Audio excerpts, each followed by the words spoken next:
আজ থেকে ৮ দিনের সর্বাত্মক লকডাউনে দেশ মানুষের জীবন বাঁচাতে এই কঠোর পদক্ষেপ বললেন প্রধানমন্ত্রী। কষ্ট হলেও ঘরে থাকার আহ্বান। আজ পবিত্র রমজান শুরু।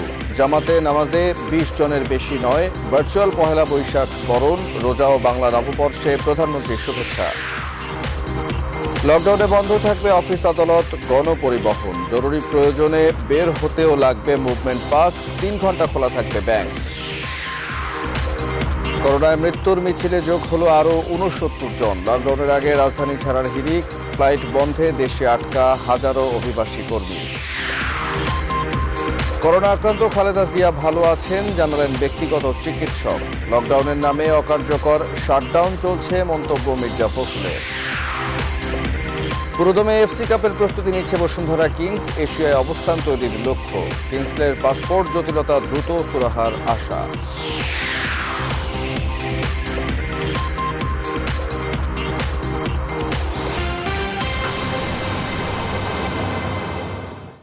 রেইনবো অলরাউন্ডার এক্সটেরিয়র পেইন্ট, বাংলাদেশের আবহাওয়া উপযোগী একমাত্র পেইন্ট।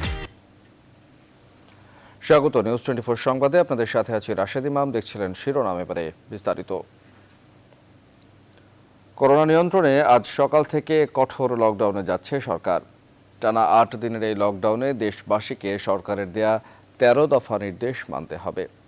এরই মধ্যে জেলা প্রশাসনকে এ ব্যাপারে কড়া নির্দেশনা দিয়েছে জনপ্রশাসন মন্ত্রণালয়। যাত্রী পরিবহন পুরোপুরি বন্ধ থাকলেও সরকারি সিদ্ধান্ত অনুযায়ী সড়ক, রেল ও আকাশপথে পণ্যবাহী সব পরিবহন চলতে পারবে। লকডাউনে কি করা যাবে আর কি করা যাবে না তুলে ধরছেন লাকমিনা জেসমিন সোমা। কোভিড-১৯ ভাইরাসের সংক্রমণ ঠেকাতে কাল থেকে কঠোর হচ্ছে সরকার। ১৩ দফা বিধিনিষেধ বাস্তবায়নের লক্ষ্য নিয়ে শুরু হচ্ছে টানা ৮ দিনের লকডাউন। সরকারের প্রজ্ঞাপনে জারি হওয়া বিধিনিষেধ কার্যকর থাকবে ১৪ এপ্রিল ভোর ৬টা থেকে ২১ এপ্রিল মধ্যরাত পর্যন্ত। সরকারের ১৩ দফা নির্দেশনা অনুযায়ী সরকারি, বেসরকারি অফিস এবং স্বায়ত্তশাসিত প্রতিষ্ঠান, ব্যবসায়িক প্রতিষ্ঠান, দোকানপাট এই সময়ে পুরোপুরি বন্ধ থাকবে। তবে স্বাস্থ্যবিধি মেনে খোলা রাখা যাবে রপ্তানিমুখী শিল্প কারখানা। এই সময়ে জরুরি প্রয়োজন ছাড়া কোনোভাবেই বাড়ির বাইরে বের হওয়া যাবে না। খাবারের দোকান, হোটেল, রেস্তোরাঁয় দুপুর ১২টা থেকে সন্ধ্যা ৭টা পর্যন্ত এবং রাতে ১২টা থেকে ভোর ৬টা পর্যন্ত খাবার বিক্রয় এবং সরবরাহ করা যাবে। স্বাস্থ্যবিধি মেনে জুম্মার নামাজ এবং তারাবি নামাজ হবে। এরই মধ্যে লকডাউনে বিধিনিষেধ মানতে মাঠ প্রশাসন ও আইন শৃঙ্খলা রক্ষাকারী বাহিনীকে কার্যকর পদক্ষেপ নেওয়ার নির্দেশনা দিয়েছেন জনপ্রশাসন প্রতিমন্ত্রী ফরহাদ হোসেন। আইন শৃঙ্খলা বাহিনীকে কার্যকর পদক্ষেপ গ্রহণ করার জন্য নির্দেশ দেন। লকডাউন বাস্তবায়নে সরকারের কঠোর অবস্থান উল্লেখ করে মঙ্গলবার এক ভার্চুয়াল অনুষ্ঠানে সড়ক পরিবহন ও সেতুমন্ত্রী জানান, অবকাঠামো নির্মাণ কাজ এই নিষেধাজ্ঞার বাইরে থাকবে।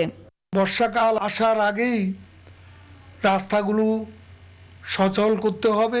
করোনা নির্মাণ কাজের ব্যাপারে কোনো প্রকার বাধা নিষেধ থাকবে না।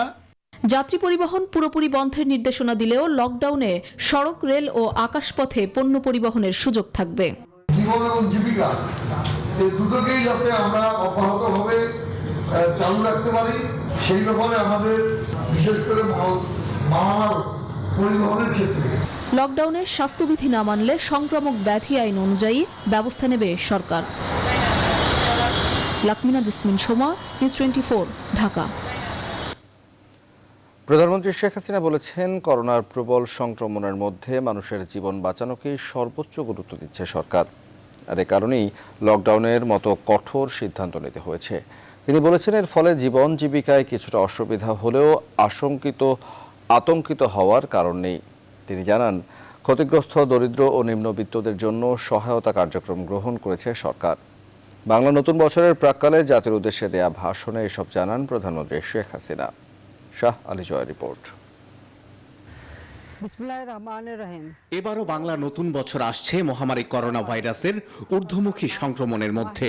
প্রতিদিনই ঘটছে প্রাণহানি, আক্রান্তের হারও বাড়ছে লাফিয়ে লাফিয়ে। এমন বাস্তবতায় নতুন বছরের শুভকামনায় জাতির উদ্দেশ্যে প্রধানমন্ত্রীর এই ভাষণ। শুভ নববর্ষ। একই সঙ্গে সকল ধর্মপ্রাণ মুসলমানকে পবিত্র মাহে রমজানের মোবারকবাদ জানাচ্ছি। মহামারীর সংক্রমণ রোধে ঘরের বাইরে যে কোনো ধরনের উৎসব থেকে বিরত থাকতে দেশবাসীকে আহ্বান জানান প্রধানমন্ত্রী। পহেলা বৈশাখের আনন্দ, তাই গত বছরের মতো এবারও ঘরে বসেই উপভোগ করব আমরা। টেলিভিশন চ্যানেল সহ নানা ডিজিটাল মাধ্যমে অনুষ্ঠানমালা প্রচারিত হবে।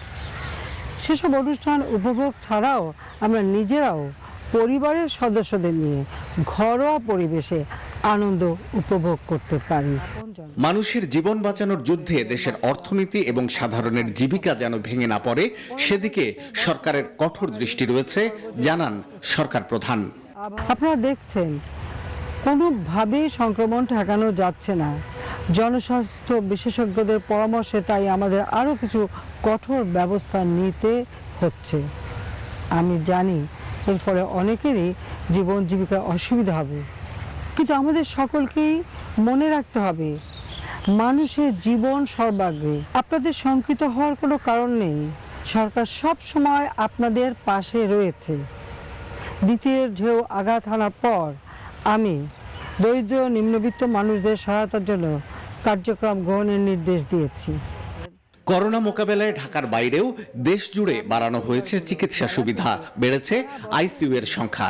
একথা উল্লেখ করে প্রধানমন্ত্রী আহ্বান জানান সবাইকে স্বাস্থ্যবিধি মেনে চলার। ইতিমধ্যে 56 লাখের বেশি মানুষকে প্রথম ডোজ টিকা দেওয়া সম্পন্ন হয়েছে। আমরা পর্যায়ক্রমে দেশের সকলকে টিকার আওতায় নিয়ে আসব। আমাদের সে প্রস্তুতি রয়েছে। আমরা যদি সকলে করোনা ভাইরাস মোকাবেলায় স্বাস্থ্যবিধি মেনে চলি, অবশ্যই এই মহামারীকে আমরা নিয়ন্ত্রণে রাখতে সক্ষম হব ইনশাআল্লাহ। শেখ হাসিনা বলেন, বাঙালি বীরের জাতি, প্রতিকূলতা জয়ের ইতিহাস যেমন আছে তেমনি করোনা মোকাবেলায়ও সফল হবে বাঙালি। আমরা চলিব পশ্চাতে ফেলি পচা অতীত, গিরি গুহা ছাড়ি খোলা প্রান্তরে গাহিব গীত। শাহ আলী জয়, নিউজ 24, ঢাকা। বাংলাদেশের আকাশে পবিত্র রমজান মাসের চাঁদ দেখা যাওয়ায় আজ বুধবার থেকে রোজা শুরু হচ্ছে। মঙ্গলবার জাতীয় চাঁদ দেখা কমিটির সভা শেষে এই ঘোষণা দেন ধর্ম প্রতিমন্ত্রী মোহাম্মদ ফরিদুল হক খান। তিনি জানান 9 মে হবে শবে কদর। এদিকে করোনা সংক্রমণ আশঙ্কাজনক হারে বেড়ে যাওয়ায় ধর্ম মন্ত্রণালয় তারাবিহ ও অন্যান্য ওয়াক্তের নামাজে সর্বোচ্চ 20 জন মুসল্লি নিয়ে নামাজ সম্পন্ন করার নির্দেশ দিয়েছেন। আরিফিন শাকিল জানাচ্ছেন বিস্তারিত। বছর ঘুরে আবার এসেছে পবিত্র রমজান। ইবাদত বন্দেগী, পাপ মোচন আর আত্মশুদ্ধির মাস হিসেবে মুসলমানদের কাছে রমজান মাসের গুরুত্ব বরাবরই বেশি। এই মাস জুড়ে মসজিদে মসজিদে ধর্মপ্রাণ মুসলমানদের ঢল নামে। কিন্তু প্রাণঘাতী করোনা মহামারীর জন্য গেল বছরের মতো এবারও মসজিদে ওয়াক্ত আর তারাবির নামাজে মুসল্লির সংখ্যা নির্ধারণ করে দিয়েছে ইসলামী ফাউন্ডেশন। এক সংবাদ বিজ্ঞপ্তিতে ইফা জানায়, মসজিদে 5 ওয়াক্ত ও তারাবির নামাজে সর্বোচ্চ 20 জন মুসল্লি অংশগ্রহণ করতে পারবে। ইসলামিক চিন্তাবিদরা বলেছেন, মহামারী করোনা থেকে রেহাই পেতে সৃষ্টিকর্তার কাছে দোয়ার পাশাপাশি সরকারি নির্দেশনা মেনে চলতে হবে। ছুটির এ সময় বেশি বেশি ইবাদত করার পরামর্শ দিয়েছেন তারা। এই রমজান মাসের মধ্যে লকডাউন থাকবে বা বন্ধ থাকবে, ছুটি থাকবে, সেই হিসাবে ইবাদতের মাসকে যেন আমরা নেগলিজেন্সি করে বা অবহেলা করে বিনষ্ট না করে দেই, বরং ঘরের মধ্যে বসে বসে বেশি বেশি করে ইবাদত করার জন্য চেষ্টা করব। ইবাদত থেকে মুক্ত হবে না, আল্লাহ পাক দেখবে মানুষের অন্তরটা, নিয়তটা। পুরো দিনটা আমরা কোরআনের মাধ্যমে, হাদিস, তাসবিহ, তাহলিল, জিকির আজকারের মধ্যে কাটাইতে পারি, কোরআন তেলাওয়াতের মধ্যে কাটাইতে পারি। জামাতে উপস্থিত হওয়া অসম্ভব হয়, তাহলে আমি ঘরে বসি, ঘরেতে আমি এই নামাজটা, সুন্নত নামাজ 20 রাকাত আমরা আদায় করে নিব, ফার্স্ট আল্লাহর কাছে দোয়া করব। মঙ্গলবার দেশের আকাশে পবিত্র রমজান মাসের চাঁদ দেখা গেছে বলে জানান জাতীয় চাঁদ দেখা কমিটি। বাদ মাগরিব ইসলামী ফাউন্ডেশনের এক বৈঠক শেষে ধর্ম সচিব এ তথ্য জানান। আরিফিন শাকিল, নিউজ 24, ঢাকা। পথে পথে হয়রানি, ভোগান্তির যুদ্ধ আর অতিরিক্ত ভাড়া দিয়ে ঢাকা শহর ছাড়ছে মানুষ। করোনা ভাইরাসের সংক্রমণ ঠেকাতে যে সর্বাত্মক লকডাউন শুরু হয়েছে আজ থেকে, তার আগে সবচেয়ে সংক্রমিত মহানগর ঢাকা থেকে ছড়িয়ে পড়ছে মানুষ দেশের প্রায় সব জেলাতেই। তৌফিক মাহমুদ মুন্নার রিপোর্ট। জরুরি পণ্য পরিবহনের ট্রাকে করে যাত্রীরা চলাচল করছে, বিআরটি এর এখানে দায়িত্ব আছে। এই বিষয়টা দেখতে হবে সিরিয়াসলি। পণ্য পরিবহন যেন যাত্রী পরিবহনের রূপ না। পণ্যবাহী পরিবহনে যাত্রীবহন নিষিদ্ধের মন্ত্রীর বক্তব্যের পরদিনের চিত্র এটি। রাজধানীর প্রবেশ পথ থেকে একটু এগিয়ে আমিনবাজার হিমায়তপুর অথবা দীর্ঘ মহাসড়কে সবখানে চিত্রই এমন। লকডাউনের আগের দিন এভাবেই ঢাকা ছাড়ছে রাজধানীবাসী। করোনা হলে এখন কি করবো, তো আর করোনা শুনবো না, থাকলে ঋণ হবে, এই জন্য দেশে যাইতেছি। জীবন ঝুঁকি নিয়ে হলেও যাইতে হবে, বাড়িতে না খেয়ে কি মরবো এখন বাস তো বন্ধ স্যার, মানুষগুলো তো যাওয়া লাগবে, যার কারণে আমরা নিয়ে যাচ্ছি। লকডাউনে দূরপাল্লার বাস বন্ধ থাকলেও বন্ধ ছিল না রাজধানী ছেড়ে যাওয়া মানুষের সংখ্যা। সকাল থেকে পায়ে হেঁটে হোক, সিএনজিতে করে হোক অথবা যে কোনো উপায় হোক রাজধানী ছাড়ছেন এই ঢাকা শহরের মানুষ। আর এক্ষেত্রে মানছেন না কোনো ধরনের স্বাস্থ্যবিধি। ভোর থেকে গাবতলীতে মানুষের এই ভিড় থামেনি, বরং বেড়েই চলেছে। সংক্রমণের ভয়ে তারা ঢাকা ছাড়লেন নানা অজুহাতে। যেভাবে যাওয়াইতে লাগবে, আমি এইভাবে কি করি, এখন বাড়িতে বউ বাচ্চা আছে, যাওয়াই লাগবে, কারণ এখন তো আসছি, এখন তো যাওয়া লাগবেই, তাই না? ভাইয়ে ভাই যাইতে হবে, সিএনজি হোক, অটো গাড়ি হোক, যাইতে হবে। আমিনবাজার বা হিমায়তপুর যেখানে নজরদারি কম, সেখানকার পরিস্থিতি কেবল এমনই নয়। একই চিত্র খোদ গাবতলী অথবা যাত্রাবাড়ি আর আব্দুল্লাহপুরের সড়কেও। সাথে ভোগান্তি, 5 গুণ ভাড়া আর ন্যূনতম স্বাস্থ্যবিধি না থাকার চিত্র একাকার। আর আসবো যখন সরকারের সুবিধা আমাদের যখন ডাকে, আবার তখন আসবো। 250 টাকা, সেখানে এখন ভাড়াতে লাগতেছে 1500 টাকা। মানুষের এই জনস্রোতের প্রভাব পড়েছে পদ্মা পার হবার চারঘাট, পাটুইয়া, দৌলদিয়া আর শিমুলিয়া বাংলা বাজার ঘাটেও, যেখানে স্পিডবোটেও হাজার হাজার মানুষকে ঝুঁকি নিয়ে প্রমত্ত পদ্মা পার হতে দেখা যায়। তবিক মাহমুদ মুন্না, নিউজ 24, ঢাকা। লকডাউনের আগে হযরত শাহজালাল আন্তর্জাতিক বিমানবন্দরের পরিস্থিতি জানাতে আমাদের সাথে সেখান থেকে যুক্ত হচ্ছেন সহকর্মী প্লাবন রহমান। প্লাবন, স্বাগত আপনাকে। প্লাবন, এই মুহূর্তে বিমানবন্দরের পরিস্থিতি কেমন দেখছেন? কি ধরনের মানুষ সেখানে রয়েছেন এবং সেখানে স্বাস্থ্যবিধি মানা হচ্ছে কিনা দর্শকদের জানাবেন।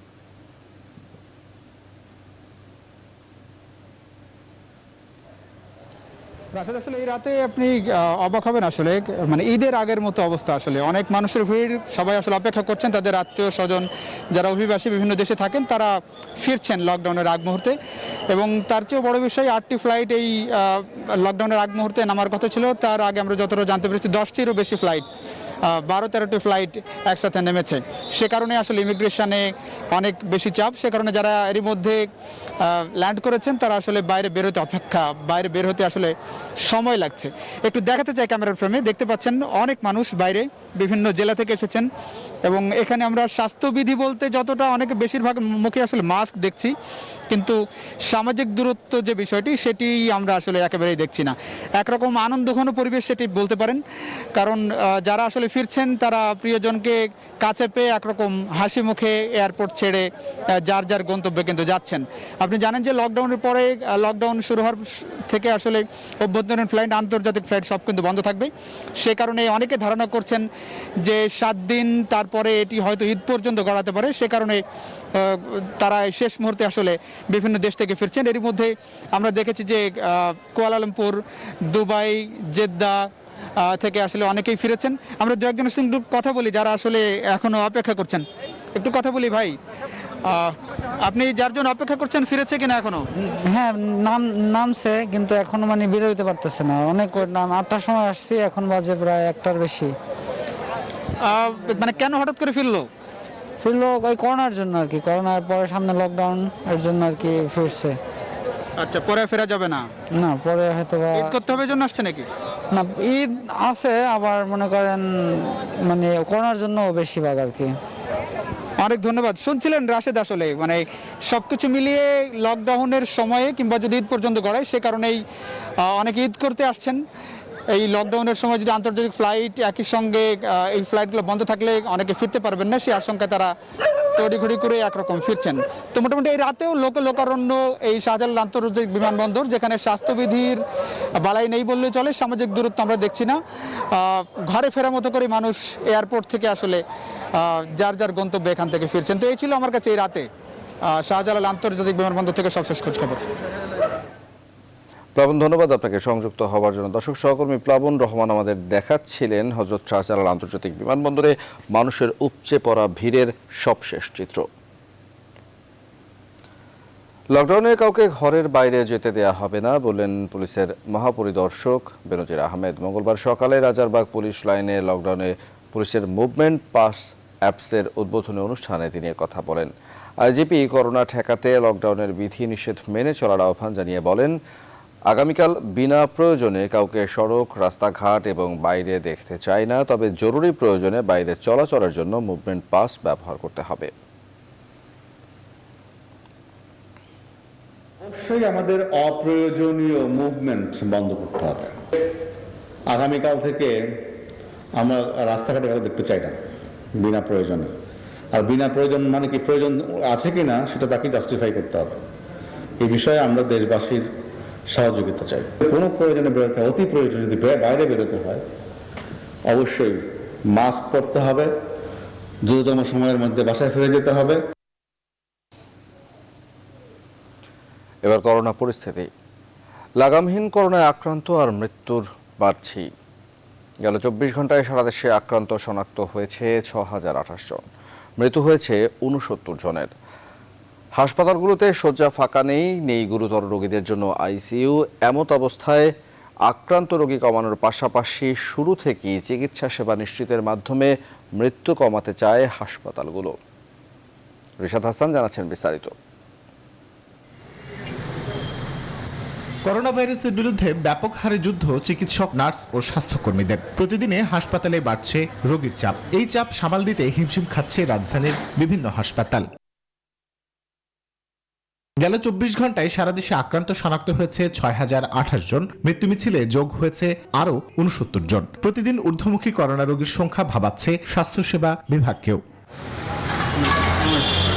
রোগী নিয়ে হাসপাতালে আইসিইউর জন্য ঘুরছেন স্বজন। এরই মধ্যে কারো মৃত্যু হচ্ছে, কেউ মারা যাচ্ছেন হাসপাতালেই। বাড়িতেও মৃত্যুর সংখ্যা বাড়ছে প্রতিদিন। মৃত্যু ঝুঁকি কমাতে আক্রান্ত হওয়ার সাথে সাথেই চিকিৎসা সেবা নেওয়ার পরামর্শ দিচ্ছেন মুগদা মেডিকেল কলেজ হাসপাতালের সহকারী পরিচালক। মুমূর্ষ অপেক্ষা পরিস্থিতির জন্য অপেক্ষা না করে সিমটম দেখা দেওয়া মাত্র পরীক্ষার আওতায় আসা, তারপরে কোভিড আক্রান্ত হয়ে থাকলে সাথে সাথে চিকিৎসার সেবার আওতায় চলে আসা। তবে বাড়তি রোগী নিয়েও বিপাকে আছে হাসপাতালগুলো। এই মুহূর্তে রোগী কমানোটাকেই চ্যালেঞ্জ মনে করছে কুর্মিটোলা জেনারেল হাসপাতালের পরিচালক। আইসিইউ কোনো অবস্থাতেই আমাদের টার্গেট না, it is the last destination. সুতরাং কোনো অবস্থাতেই আমরা আইসিইউকে নিয়ে এত বেশি চিন্তিত বা ওই জায়গায় ফোকাস করতে চাই না।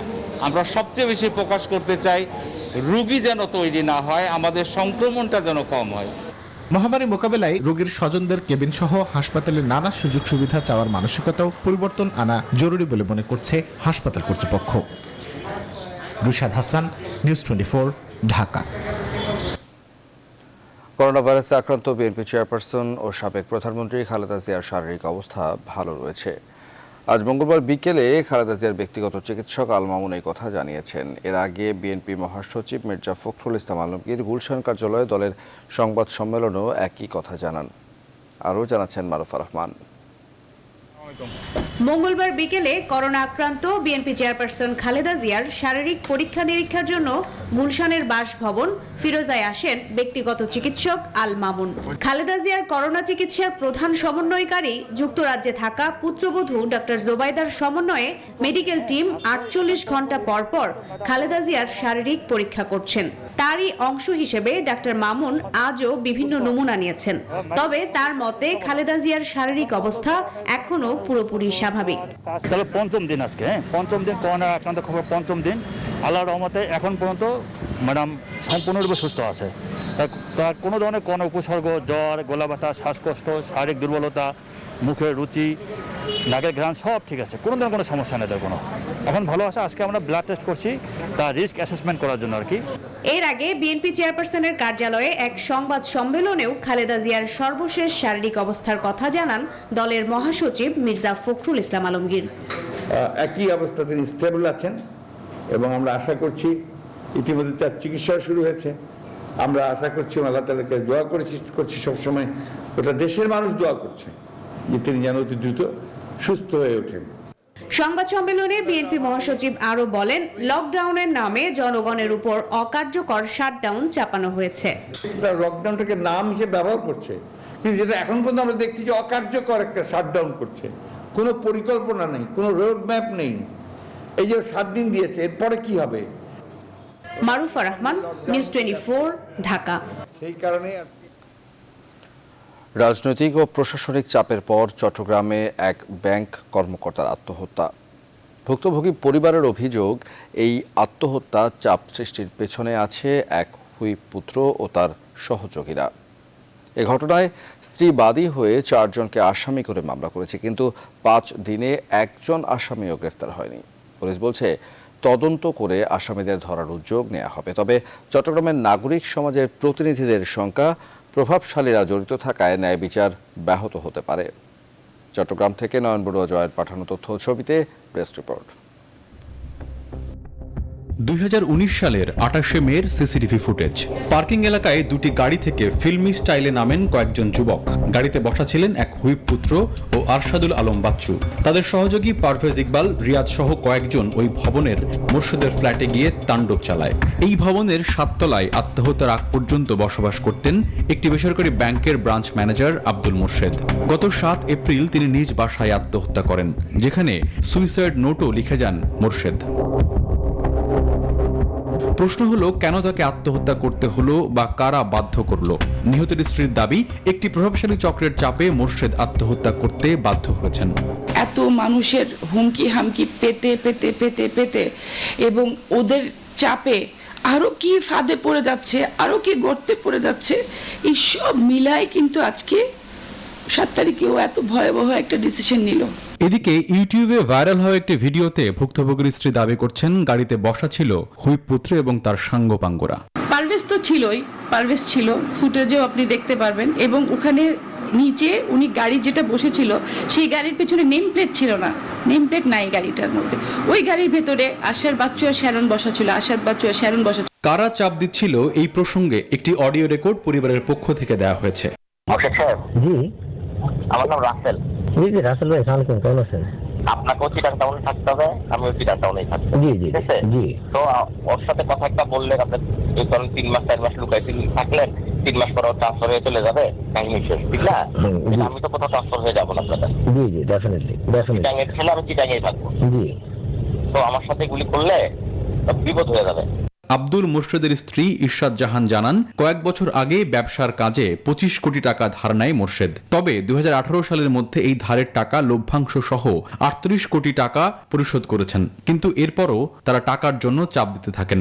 যে শহীদুল হক রাসেল, সাডেনলি উনি 6 তারিখে উনি ফোন করলে মোর্শেদকে এরকম টাকা দেওয়ার হুমকিটা কেন দিলেন, উনার এখানে সম্পৃক্ততাটা কোথায়? তার মানে উনাকে কেউ কন্ট্যাক্টে নিয়েছে, উনাকে কেউ ফোর্স করেছে, কারা করেছে? এই বাস্তবতায় 8 এপ্রিল মোর্শেদ চৌধুরীর আত্মহত্যার ঘটনায় 4 জনকে আসামি করে স্ত্রী বাদী হয়ে 5 লাইশ থানায় মামলা করেন। আসামিরা হলেন জাবেদ ইকবাল ও পারভেজ ইকবাল, নাইম উদ্দিন সাকিব ও শহীদুল হক চৌধুরী রাসেল। অভিযোগ রয়েছে, মামলার পর 4 দিন অতিবাহিত হয়ে গেলেও এখনও পুলিশ কোনো আসামিকে গ্রেফতার করেনি। এমন অবস্থায় বিচার পাওয়া নিয়ে শঙ্কা প্রকাশ করছেন তাদের পরিবার। এটা 5 লাইশ থানায় মামলা হয়েছে এবং মামলা তদন্তাধীন আছে। আপনারা সময়ে জানতে পারবেন বাকিগুলো তদন্ত শেষে। ব্যাংক কর্মকর্তার আত্মহত্যার ঘটনায় নাগরিক সমাজের প্রতিনিধিরা ন্যায় বিচারের দাবি তুলছেন। এটা দ্রুততার সাথে যেন তদন্ত করে কি প্রেসার দেওয়া হয়েছিল, কারা দিয়েছিলেন, কারা অন্যায় কাজ করতে বাধ্য করেছিলেন, তাকে আত্মহত্যায় বাধ্য করেছিলেন, এবং সত্যিকার অপরাধী কেউ থাকলে তাদেরকে আইনের আওতায় আনার জন্য। এদিকে আব্দুল মোর্শেদ চৌধুরীর স্ত্রীর দায়ের করা মামলা অসত্য ও উদ্দেশ্য প্রণোদিত বলছেন আসামি পক্ষের আইনজীবীরা। এটা একটা অসত্য মামলা। আমরা যে এই যে আত্মহত্যার প্ররোচনাটা করলাম কিভাবে, ওনার বাসায় গিয়েছি বা ওনার অফিসে গিয়েছি, এরকম কোনো প্রুফ আছে কিনা? Desk report, news 24। সামাজিক যোগাযোগ মাধ্যমে হঠাৎ করে আন্তর্জাতিক ফ্লাইট বন্ধের সিদ্ধান্তে সংকটে পড়েছেন হাজার হাজার বিদেশ গমনেচ্ছু অভিবাসী কর্মী। বিদেশে প্রাতিষ্ঠানিক কোয়ারেন্টাইনের অগ্রিম খরচ, টিকিটের টাকা কিংবা ভ্রমণ অনুমতি নিয়েও যেতে না পারায় ক্ষোভ প্রকাশ করেছেন তারা। বিশ্লেষকদের মতে সরকারের এমন আত্মঘাতী সিদ্ধান্তে আবারও চরম হুমকির মুখে পড়তে পারে দেশের বৈদেশিক শ্রম বাজার ও রেমিটেন্স আয়। আর সিভিল এভিয়েশন কর্তৃপক্ষের মতে সমস্যাটি একেবারেই সাময়িক। বিস্তারিত জানাচ্ছেন লাকমিনা জাসমিন সোমা। ছুটি কাটাতে দেশে এসে গেল বছর আটকা পড়েন লাখ লাখ অভিবাসী কর্মী। আন্দোলন সংগ্রাম ও নানা রকম ধকল সামলে আবারও বৈদেশিক শ্রমবাজারে ফিরতে শুরু করেছিলেন তারা, কিন্তু হঠাৎই যেন ছন্দপতন। অভ্যন্তরীণ ফ্লাইটের পাশাপাশি বাংলাদেশ থেকে সব ধরনের আন্তর্জাতিক ফ্লাইট বন্ধের ঘোষণায় অনিশ্চয়তায় পড়েছেন বিদেশ গমনিচ্ছুরা। রাজধানীতে আটকে পড়া এমন কিছু অভিবাসী কর্মীর সাথে কথা হয় নিউজ 24-এর। তারা স্বাস্থ্যবিধি মেনেই গার্মেন্টস খোলা রাখবে, তাহলে কি আমরা কি রেমিটেন্স যোদ্ধারা পারি না? স্বাস্থ্যবিধি সরকারের সবকিছু মেনেই আমরা যেতে পারবো। এই যে আমি 1,20,000 টাকা দিছি, আজকে যদি আমার এই ফ্লাইটটা বন্ধ হয়ে যায় তাহলে 1,20,000 টাকা কে পে করবে? আমার ভিসার মেয়াদ 17 তারিখে শেষ। 15 তারিখে ফ্লাইট ছিল, কিন্তু সেই ফ্লাইট করোনার লকডাউনের কারণে এখন ফ্লাইট বন্ধ করে দিচ্ছে, তো আমার লাইফটাই শেষ হয়ে যাবে। কোন জিনিসটা চিন্তা করে বাংলাদেশ এটা ডিসিশন নিল যে ফ্লাইট বন্ধ করে দিবে, অন্য কিছু চালু রাখবে? লকডাউন চলছে, এটা লকডাউন। বিশ্লেষকরা বলছেন সরকারের আন্তর্জাতিক ফ্লাইট বন্ধের সিদ্ধান্তে সবচেয়ে বেশি ক্ষতিগ্রস্ত হবে অভিবাসী কর্মীরা। অন্তত তাদের জন্য আন্তর্জাতিক আকাশপথ খোলা রাখা উচিত বলে মনে করছেন তারা। যারা যাচ্ছেন তারা করোনার নেগেটিভ সনদ নিয়ে যাচ্ছেন, কাজে আমি মনে করি না যে তারা ওই দেশে বা এখানে করোনার জন্য ঝুঁকি তৈরি করতে পারবেন। সমস্ত কিছু বিবেচনা করে আমি মনে করি আমাদের আন্তর্জাতিক ফ্লাইট চালুর এই বন্ধের সিদ্ধান্তটা আমাদের দ্রুত পরিবর্তন করা উচিত। অভিবাসী কর্মীদের উপরে এটি হবে অসহনীয় একটি চাপ। ইভেন গার্মেন্টসের ওয়ার্কাররা যেহেতু এক্সামটেড, সেক্ষেত্রে আমি মনে করি আমাদের অভিবাসী কর্মীদের ব্যাপারে এই যে লকডাউন ব্যাপারটি যেন এক্সামশন দেওয়া হয়। এই সিদ্ধান্ত সাময়িক উল্লেখ করে সিভিল এভিয়েশন কর্তৃপক্ষের চেয়ারম্যান বলছেন চাইলে বিশেষ ফ্লাইটে ফিরতে পারবেন তারা। যারা রেমিটেন্সের জন্য কাজ করছে তাদের হয়তো সাময়িক একটা হলো আর কি, ব্যবস্থাপনার ভিতরে একটা বাধা আসলো, বাট এটা সাময়িক। বিগত বছরগুলোতে যেখানে মাসে কয়েক লাখ শ্রমিকের বিদেশে কর্মসংস্থান হয়েছে, সেখানে এবছর প্রথম 2 মাসে মাত্র 85,000 কর্মী বিদেশে গেছে। জীবিকার তাগিদে গেল 3 মাসে প্রায় 1.5 লাখ শ্রমিক বিদেশে গেছেন। এই যাত্রা থামলে আরও বেশি ক্ষতির মুখে পড়তে পারে দেশের বৈদেশিক শ্রমবাজার। সে কারণে স্বাস্থ্যবিধি মেনে অভিবাসী কর্মীদের এই যাত্রার পথ খোলা রাখার তাগিদ বিশেষজ্ঞদের। লাকমিনা জেসমিন সোমা, নিউজ 24, ঢাকা। জাতির বৃহত্তর স্বার্থে ছুটিতে আসা প্রবাসী কর্মীদের কর্মস্থলে ফিরতে লকডাউনের মাঝে আন্তর্জাতিক ফ্লাইট সচল রাখতে সরকারের প্রতি দাবি জানিয়েছে association of travel agents of Bangladesh ATAB. মঙ্গলবার সকালে ঢাকা রিপোর্টার্স ইউনিটিতে এক সংবাদ সম্মেলনে সংগঠনের নেতারা এসব কথা বলেন। যাত্রীদের নিজ গন্তব্যে গমনের জন্য লকডাউনের মাঝে আন্তর্জাতিক ফ্লাইট সমূহ সচল রাখতে আমরা মাননীয় প্রধানমন্ত্রী রাষ্ট্রনায়ক শেখ হাসিনা হস্তক্ষেপ কামনা করছি। শুধুমাত্র দুবাই আর সৌদি আরবে 20,000-এর মতো আছে এই 7 দিনে। এই লকডাউনের সময়ও যে একটা ব্যাকলগ হবে, পরে কিন্তু ঠিক একই পরিস্থিতি তৈরি হওয়ার সমূহ সম্ভাবনা আছে। হেফাজতের বিতর্কিত কর্মকাণ্ডের কারণে নায়েবে আমির পদ থেকে ইস্তফা দিয়েছেন বাংলাদেশ ফরাইজ আন্দোলনের বর্তমান সভাপতি মাওলানা আব্দুল্লাহ মোহাম্মদ হাসান। এদিকে হেফাজতের কর্মসূচির সময় সাংবাদিকদের ওপর হামলাকারীদের বিরুদ্ধে তদন্ত চলছে বলে জানিয়েছেন আইজিপি ডক্টর বেনজির আহমেদ। বিস্তারিত জানাচ্ছেন মৌ খন্দকার। ভিন্ন মতাদর্শ মানুষের অনুপ্রবেশ ব্যক্তিগত এজেন্ডায় হেফাজত ইসলাম প্রশ্নবিদ্ধ বলে দাবি করেন ফরায়েজি আন্দোলনের সভাপতি। নরেন্দ্র মোদীর আগমনকে কেন্দ্র করে আগের ও পরের বিশৃঙ্খল পরিস্থিতিতে গভীর উদ্বেগ প্রকাশ করছি। হেফাজতে ইসলামে যোগ্য নেতৃত্বের সংকট সৃষ্টি হয়েছে, গ্রুপিং দলাদলি সৃষ্টি হয়েছে নিজেদের অঙ্গনে। সম্প্রতি কিছু ব্যক্তি নিজস্ব এজেন্ডা বাস্তবায়নে একটি প্ল্যাটফর্ম হয়ে দাঁড়িয়েছে। বিষয়গুলো বিবেচনা করে আমি হেফাজতে ইসলামের নায়েবে আমির পদ থেকে ইস্তফা প্রদান করলাম। নানা স্বার্থে হেফাজত এখন বিভ্রান্ত বলেও মন্তব্য তার। হেফাজতের ওই কর্মসূচির নামে সাংবাদিকদের উপর হামলার বিরুদ্ধেও তদন্ত চলছে বলে জানিয়েছেন পুলিশ প্রধান। হামলা করেছে, ধ্বংস করেছে, তাদের জন্য অনেক মামলা হয়েছে, তার মধ্যে হয়তো যে আপনাকে করেছে সেও হয়তো আসামি আছে। যদি সুনির্দিষ্টভাবে হয় ডেফিনেটলি আমরা সেখানে কোনো যদি গ্যাপ থেকে থাকে will try to cover up. এদিকে রাজধানীর বাইতুল মোকাররম এলাকায় গত 26 মার্চ সংঘর্ষ ও সহিংসতার ঘটনায় হেফাজতে ইসলামের যুগ্ম মহাসচিব মামুনুল হকের বিরুদ্ধে পল্টন থানায় দায়ের হওয়া মামলার তদন্ত চলছে বলে জানিয়েছে আইন শৃঙ্খলা বাহিনী। মামলায় সরকার পতনের ষড়যন্ত্রের অভিযোগও আনা হয়েছে মামুনুল সহ তার সহযোগীদের বিরুদ্ধে। দুপুরে গাজীপুর পুলিশের উপকমিশনার সংবাদ সম্মেলনে জানান, রাষ্ট্রবিরোধী উস্কানিমূলক বক্তব্য দেয়া শিশু বক্তা রফিকুল ইসলাম মাদানির মোবাইল ফোনে আপত্তিকর ও অশ্লীল পর্নোগ্রাফি পেয়েছে ফরেনসিক বিশেষজ্ঞরা। তার বিরুদ্ধে পর্নোগ্রাফি অ্যাক্টেও পুলিশ রিপোর্ট হবে। মৌ খন্দকার, নিউজ 24, ঢাকা। দেশের নগরায়নের গতি উন্নয়নের অগ্রগতির সঙ্গে জড়িত, তবে নগরের কাজ অনেক সময় পরিকল্পনা অনুযায়ী হয় না। কালের কণ্ঠ, পিএসটিসি ও প্ল্যান ইন্টারন্যাশনাল বাংলাদেশের যৌথ উদ্যোগে নিরাপদ শহর নীতি নির্ধারণে করণীয় শীর্ষক ওয়েবিনারে মঙ্গলবার বক্তারা এসব কথা বলেন। বৈঠকে স্বাগত বক্তব্য রাখেন কালের কণ্ঠের সম্পাদক ও ইস্ট ওয়েস্ট মিডিয়া গ্রুপের পরিচালক ইমদাদুল হক মিলন। প্রধান অতিথি ছিলেন দুর্যোগ ব্যবস্থাপনা ও ত্রাণ মন্ত্রণালয়ের প্রতিমন্ত্রী ডাক্তার এনামুর রহমান। বক্তারা নিরাপদ শহর গড়ে তুলতে সবার সচেতন ও দায়িত্বশীল ভূমিকার ওপর গুরুত্ব দেন।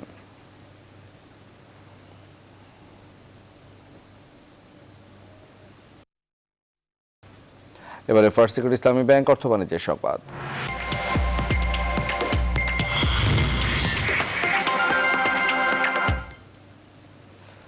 লকডাউনে খোলা থাকছে সব ব্যাংক।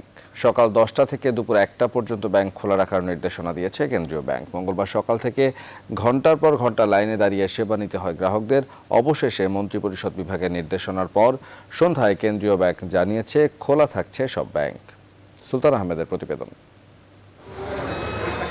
লকডাউনে টানা 8 দিন বন্ধ থাকছে ব্যাংক, এমন সংবাদে সকাল থেকে উপচে পড়া ভিড় ছিল গ্রাহকদের। রাজধানীর গুলশানের বেসরকারি এই ব্যাংকের মতোই হাজার হাজার গ্রাহকের চাপ সামলাতে হিমশিম খেতে হয়েছে অন্যান্য ব্যাংকেও। দীর্ঘ প্রতীক্ষা লাইনে দাঁড়ানো গ্রাহকদের বেশিরভাগই এসেছেন টাকা উত্তোলন করতে। লোকের যে ভোগান্তি, হাজার হাজার লোক রৌদ্রের মধ্যে দাঁড়ায় আছে। সকালে গিয়েছি বনানী ব্রাঞ্চে, ওইখানে অনেকক্ষণ দাঁড়িয়ে থাকে, বলতেছে টাকা নাই। ঢাকার মতো আরেক মেগাসিটি চট্টগ্রামে অতিরিক্ত গ্রাহক ভিড় ছিল সকাল থেকেই। কোথাও কোথাও নগদ অর্থের সংকটেও পড়েছে ব্যাংকাররা, যদিও তাদের দাবি চাপ সামাল দিতে পূর্ব থেকেই প্রস্তুতি ছিল তাদের। সমস্ত bank, specially Dhaka city and all over the country, এটা প্রেশারটা খুবই থাকবে। আমরা আগে থেকে ফান্ড ম্যানেজ করে রেখেছি যাতে আমরা ক্লায়েন্টের সেই ডিমান্ডটা ফুলফিল করতে পারি। গ্রাহক ব্যাংকারদের দিনভর এমন ভোগান্তির পর বিকেলে মন্ত্রিপরিষদ বিভাগ থেকে চিঠি পাঠানো হয় কেন্দ্রীয় ব্যাংকের গভর্নরের কাছে, যেখানে 14 থেকে 21 এপ্রিল ব্যাংকিং সেবা চালু করার নির্দেশনা দেওয়া হয়। পরে কেন্দ্রীয় ব্যাংক থেকে বিজ্ঞপ্তি জারি করে জানানো হয় সকাল 10টা থেকে 1টা পর্যন্ত খোলা থাকছে সব ব্যাংক। অর্থসংকট সামাল দিতে এটিএম বুথে 1 লাখ টাকা পর্যন্ত উত্তোলন করা যাবে বলে এরই মধ্যে ঘোষণা দিয়েছে কেন্দ্রীয় ব্যাংক। চলাচল সীমিত থাকায় মোবাইল ব্যাংকিং সেবা বেগবান করার কথা বলছেন বিশেষজ্ঞরা। ডিজিটাল প্ল্যাটফর্মের অল সার্ভিসেস তারা চালু রাখবে, উইথ আমাদের যে এমএফএস এর যে সার্ভিস সেটাও চালু থাকবে। প্রত্যেকটা ব্যাংককে বলা হয়েছে যে অবশ্যই যেন পর্যাপ্ত পরিমাণ টাকা থাকে। এদিকে ব্যাংকিং কার্যক্রম চলমান থাকায় পুঁজিবাজারে লেনদেনও চলবে স্বাভাবিক গতিতে। সুলতান আহমেদ, নিউজ 24, ঢাকা।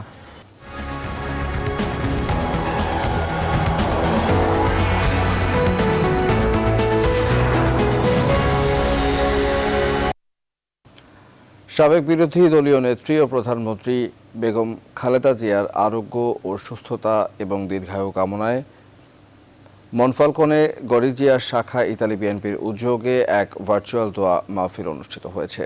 শাখার সভাপতি রফিকুল ইসলাম মোস্তাকের সভাপতিত্বে সাধারণ সম্পাদক হামিম হুসাইনের তত্ত্বাবধানে উক্ত দোয়া মাহফিলে অংশগ্রহণ করেন বাংলাদেশ জাতীয়তাবাদী দল বিএনপির কেন্দ্রীয় কমিটির আন্তর্জাতিক বিষয়ক সম্পাদক মাহিদুর রহমান, ইতালি বিএনপির সভাপতি হাজী আব্দুর রাজ্জাক, সাধারণ সম্পাদক ঢালী নাসির উদ্দিন সহ আরও অনেকে।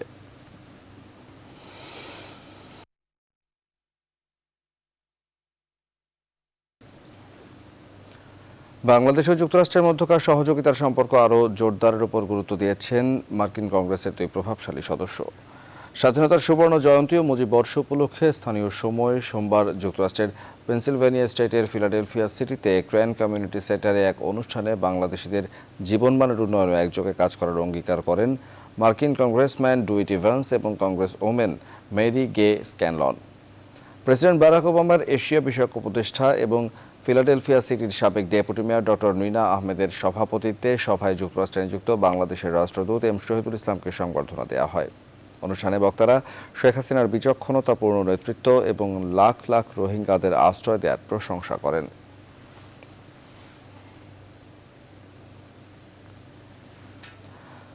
প্রবাসে বাংলা কৃষ্টি সংস্কৃতি চর্চার অঙ্গীকার নিয়ে জার্মানিতে আত্মপ্রকাশ করল German euro Bangla TV. Mir Jasim মিয়ার পরিচালনায় উদ্বোধন করেন জার্মানিতে নিযুক্ত বাংলাদেশের রাষ্ট্রদূত মোহাম্মদ মোশাররফ হোসেন ভূঁইয়া এনডিসি।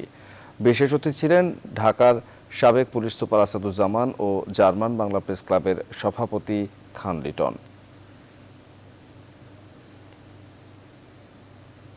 এবারে নিউজ 24 স্পোর্টস।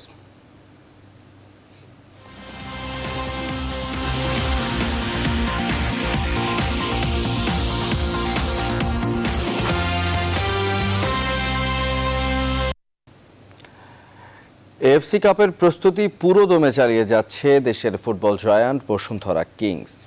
পাসপোর্ট জটিলতায় ফরওয়ার্ড এলিটা কিংসের নিবন্ধন এখনও সম্পন্ন না হলেও সে জটিলতা কেটে যাওয়ার প্রত্যাশা টিম ম্যানেজমেন্টের। গ্রুপ পর্বের গণ্ডি পেরিয়ে এশিয়ান অঞ্চলে বড় পরিসরে নিজেদের মেলে ধরতে লক্ষ্য কিংসদের। মাহফুজ ইসলামের রিপোর্টে বিস্তারিত। ডি গ্রুপে ভারতের এটিকে মোহনবাগান, মালদ্বীপের মাজিয়া স্পোর্টস আর বাংলাদেশের জয়ান্ট বসুন্ধরা কিংসের সঙ্গী হচ্ছে কোন দল, জানতে অপেক্ষায় থাকতে হবে আরও কয়েকটা দিন। কোভিড বাস্তবতায় চতুর্থ দল নির্ধারণে বিলম্ব হলেও বসে নেই বসুন্ধরা কিংসের গ্রুপ পর্বের প্রস্তুতি। মালদ্বীপে আমরা মে মাসের প্রথম সপ্তাহে যাওয়ার ইচ্ছে, তো এখন পর্যন্ত আমরা যতটুকু জানি সেখানে কোয়ারেন্টাইনের কোনো ব্যবস্থা নাই বা থাকতে হবে না। যেটুকু করতে হবে সেটা হচ্ছে যে এখান থেকে নেগেটিভ রিপোর্ট নিয়ে যেতে হবে এবং ওখানে গিয়ে আমাদেরকে টেস্ট করাতে হবে। অ্যাকোমোডেশনের ক্ষেত্রে যেটা এফসি থেকে আমাদেরকে বলা হয়েছে যে প্রত্যেকটা প্লেয়ার কোচিং স্টাফের জন্য আলাদা আলাদা ধরনের ব্যবস্থা দিয়ে করতে হবে, তো আমরা সে লক্ষ্যে কাজ করে যাচ্ছি। মানসম্মত বিদেশি রিক্রুটমেন্টের সঙ্গে দুর্দান্ত দুই বাংলাদেশি বংশোদ্ভূত প্রবাসী ফুটবলার কিংসের ডেরায়। বাংলাদেশি নাগরিকত্ব পাওয়া নাইজেরিয়ান কিংসলের হাতে পৌঁছায়নি পাসপোর্ট, তাই তো তার এফসি নিবন্ধন নিয়ে আছে শঙ্কা। মধ্যবর্তী উইন্ডোতে আমরা দুজন প্লেয়ারকে অন্তর্ভুক্ত করেছি, একটা হচ্ছে এলিটা এবং আরেকজন হচ্ছে কাতার প্রবাসী বাংলাদেশি বংশোদ্ভূত ওবায়দুর রহমান।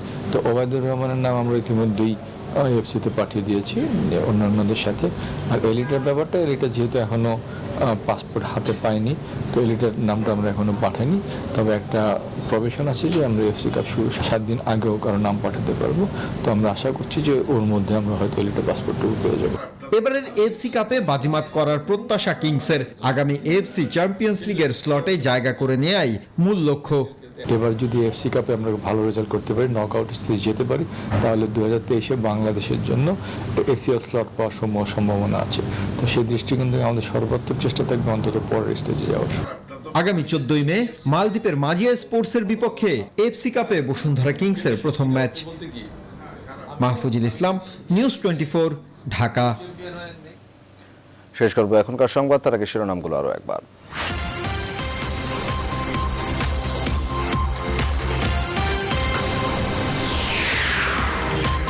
আজ থেকে 8 দিনের সর্বাত্মক লকডাউনের দেশ, মানুষের জীবন বাঁচাতেই কঠোর পদক্ষেপ বললেন প্রধানমন্ত্রী। কষ্ট হলেও ঘরে থাকার আহ্বান। আজ পবিত্র রমজান শুরু, জামাতে নামাজে 20 জনের বেশি নয়। ভার্চুয়াল পহেলা বৈশাখ বরণ, রোজা ও বাংলা নববর্ষে প্রধানমন্ত্রীর শুভেচ্ছা। লকডাউনে বন্ধ থাকবে অফিস, আদালত, গণপরিবহন। জরুরি প্রয়োজনে বের হতেও লাগবে মুভমেন্ট পাস। 3 ঘন্টা খোলা থাকবে ব্যাংক। করোনায় মৃত্যুর মিছিলে যোগ হলো আরও 69 জন। লকডাউনের আগে রাজধানী ছাড়ার হিড়িক, ফ্লাইট বন্ধে দেশে আটকা হাজারো অভিবাসী কর্মী। করোনা আক্রান্ত খালেদা জিয়া ভালো আছেন, জানালেন ব্যক্তিগত চিকিৎসক। লকডাউনের নামে অকার্যকর শাটডাউন চলছে, মন্তব্য মির্জা ফখরুলের। এবং পুরোদমে এফসি কাপের প্রস্তুতি নিচ্ছে বসুন্ধরা কিংস। এশিয়ায় অবস্থান তৈরির লক্ষ্য। কিংসলের পাসপোর্ট জটিলতা দ্রুত সুরাহার আশা। দর্শক, এই ছিল এখনকার সংবাদে। পুরো সময় সাথে থাকায় ধন্যবাদ সবাইকে।